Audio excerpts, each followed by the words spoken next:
विश्वविद्यालय के तमाम युवा साथियों ने अगर छात्र संघ अध्यक्ष नहीं बनाया होता तो शायद आज हम लोग और मेरे जैसे कितने तमाम युवा साथी हैं जो इन सदन की सीढ़ियों तक नहीं पहुंच पाते।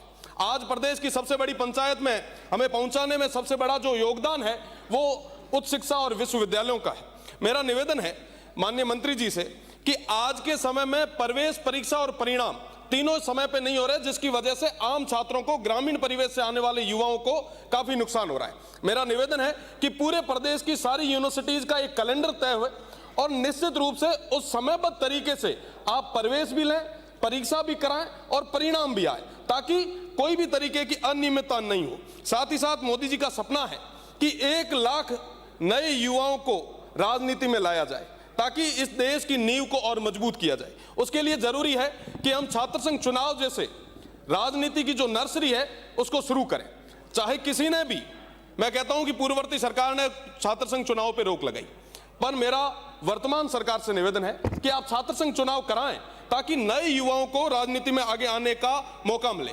आज के समय में चाहे यूनिवर्सिटी हो चाहे कॉलेजेस हो, दोनों में टीचिंग और नॉन टीचिंग की बहुत भारी कमी है। आप देखेंगे कि आज के समय में कॉलेजेस जो है वो एक एक टीचर के भरोसे चल रही है। यूनिवर्सिटीज में आप देखेंगे तो बड़ी मुश्किल से आपको गिने चुने जो है प्रोफेसर्स मिलेंगे। ये बहुत बड़ी समस्या है। अगर आज के समय में इस एआई के युग में अगर हम प्रॉपर तरीके से टीचिंग स्टाफ नहीं दे पाएंगे तो वो तमाम चीजें कैसे बन पाएगी। आज विद्या संबल योजना के तहत हम कुछ जो प्रोफेसर्स हैं उनको ले रहे हैं, टीचर्स को ले रहे हैं, यूजीसी के आधार पे, यूजीसी के नियमों के आधार पे ले रहे हैं, पर उनको 5 साल तक ही रखने की बात हो रही है। आज के समय में उनका जो भविष्य है कहीं ना कहीं वो खतरे में है। मुझे लगता है कि प्रदेश की सरकार को इस और ध्यान देने की जरूरत है। साथ ही साथ पेंशनर की बात मेरे से पहले तमाम जो वरिष्ठ जन है उन्होंने कही। आज के समय में जो लोग जिन्होंने पूरा जीवन विश्वविद्यालयों को दे दिया, आज ये नौबत आ गई है कि उनको उसी विश्वविद्यालय के आगे धरने पे बैठना पड़ रहा है। एक चतुर्थ श्रेणी का कोई अगर कर्मचारी है जिसको 10,000 रुपए पेंशन की मिल रही है, आप विचार करें अगर 6 महीने तक उसको पेंशन नहीं मिलती है तो उसके परिवार की क्या हाल होगी। 8 मिनट। और ये बहुत बड़ी समस्या। मेरा निवेदन है प्रदेश की सरकार से कि इस और ध्यान दें और उन तमाम लोगों को पेंशन कैसे हम दे पाए इसके लिए माकूल व्यवस्था हो। साथ ही साथ क्योंकि वित्तीय चीज है, मेरा निवेदन है माननीय मंत्री जी से कि जितने भी यूनिवर्सिटीज और कॉलेजेस के एल्यूमनाई हैं उनका उपयोग करें ताकि हम ज्यादा से ज्यादा जो है वो फंड भी इकट्ठा कर सकें, उनका योगदान ले सकें। अगर हम योगदान लेंगे तो निश्चित रूप से इसका हमें फायदा भी मिलेगा। एमबीएम और जोधपुर यूनिवर्सिटी की मैं विशेषकर बात करूंगा। जोधपुर विश्वविद्यालय की एमबीएम एक फैकल्टी, एक कॉलेज हुआ करती थी, उसको आपने यूनिवर्सिटी बनाई, बहुत स्वागत योग्य कदम है, बहुत अच्छा आपने काम किया।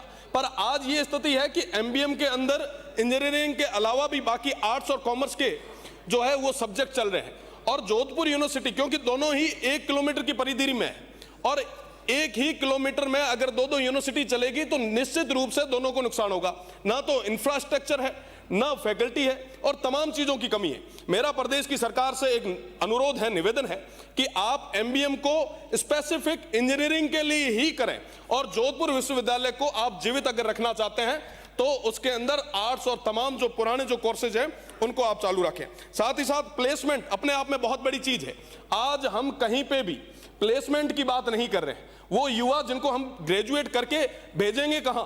आज जो ग्रामीण परिवेश से जो विद्यार्थी आता है, बड़ी मुश्किल से यहाँ पे ग्रेजुएट होता है, किसी भी कोर्स में एडमिशन लेता है, उसके बाद में क्या उनके जीवन के आगे कहीं ना कहीं एक अंधेरा आ जाता है। मेरा निवेदन है कि प्लेसमेंट की ओर हम सोचें।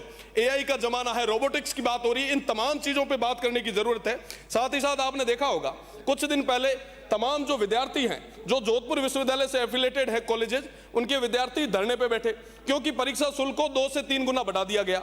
इस तरीके से वित्तीय भार जो है वो ग्रामीण परिवेश से आने वाले विद्यार्थियों पर ना डाला जाए, मेरा खासकर निवेदन रहेगा। साथ ही साथ सेव और गडरा कॉलेजेस में स्टाफ की भारी कमी है। मुझे लगता है कि अगर हम स्टाफ को पूरे तरीके से डिप्लॉय करेंगे और विशेषकर इंटरनेशनल बॉर्डर पे जहां से जो ग्रामीण परिवेश के जो विद्यार्थी हैं, वो विद्यार्थी जो जयपुर तक नहीं आ पाते, राजधानी तक नहीं आ पाते, उनके लिए जरूरत है कि हम पूरे तरीके से स्टाफ दें।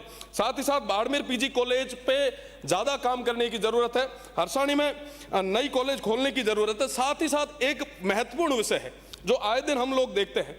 आज के समय में अगर किसी का, मानिए मैं बहुत महत्वपूर्ण बात है, आज के समय में अगर किसी भी युवा पे कोई मुकदमा दर्ज हो जाता है, वो परीक्षा की तैयारी कर रहा है, अगर कोई पारिवारिक विवाद के कारण भी अगर मुकदमा दर्ज हो जाता है तो उसको सरकारी नौकरी में नियुक्ति नहीं मिलती, उसको कोर्ट के चक्कर निकालने पड़ते हैं। मेरा निवेदन है, क्योंकि ये पॉलिसी डिसीजन है, प्रदेश की सरकार इस बारे में सोचे, क्योंकि कई सारी जो षड्यंत्र के आधार पे भी कई युवाओं को जो है इस तरीके से वंचित कर दिया जा रहा है। साथ ही साथ मेरा निवेदन है कि आज के समय में या पूर्ववर्ती सरकार के दौर में कोविड टाइम में पेपर लीक के कारण कई सारे युवा जो है वो भर्ती परीक्षाओं से बाहर हो गए। मेरा निवेदन है कि उनको एक बार वापस जो है वो मौका देने की जरूरत है। साथ ही साथ जनजाति विभाग की बात चल रही थी, बुनियादी जो सुविधा है उसके लिए हमारे जितने भी जनजाति भाई हैं वो अभी भी तरस रहे हैं, विशेषकर भील समाज के लोग। आज के समय में भील समाज के लोगों में शिक्षा की कमी है, क्योंकि मैं पश्चिमी राजस्थान से आता हूं, मैं वहां की बात करूंगा।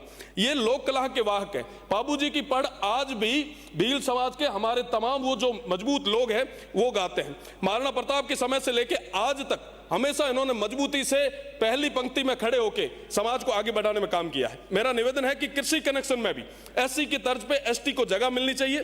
साथ ही साथ गाड़िया, लोहार, जोगी, ग्वारिया, ओड, सांसी, नाथ, कालबेलिया, भील, मंगनियार, लंगा और साथ ही साथ देवासी, रबारी और पाक विस्थापित तमाम जितने भी हमारे लोग हैं इनको समयबद्ध तरीके से जमीन आवंटित की जानी चाहिए, क्योंकि इनके पास रहने के लिए जगह तक नहीं है। मेरा निवेदन रहेगा कि वन रक्षक, रेंजर, तमाम जितने भी लोग हैं और जो नौकरी में है उनके पास ना तो वाहन है ना कोई भी तरीके का शस्त्र है। मेरा निवेदन रहेगा माननीय मंत्री जी से कि आप इस और सोचें। साथ ही साथ आए दिन माफियाओं से लड़ते लड़ते हमारे रेंजर्स और तमाम जो वन रक्षक है वो कहीं ना कहीं भेंट चढ़ रहे हैं, उनको मजबूत करने की जरूरत है, उनको ताकत देने की जरूरत है। माननीय मंत्री जी, आप बहुत मजबूत हैं, आप अगर इनको मजबूत करेंगे तो निश्चित रूप से ये जो वन्य संपदा है ये बचेगी। साथ ही साथ खाली पदों को भरने के लिए आप लगातार प्रयास भी कर रहे हैं, मैं इसके लिए आपका आभार व्यक्त करता हूं, पर अभी तक वैसा जो रिजल्ट हम चाह रहे हैं वो हमें मिल नहीं पा रहा। मेरा निवेदन है कि डीएनपी के अंदर तमाम नए टावर्स और मूलभूत सुविधाओं की जरूरत है, आप इस और विचार करें, क्योंकि इंटरनेशनल बॉर्डर पे तमाम वो 117 गांवों के जो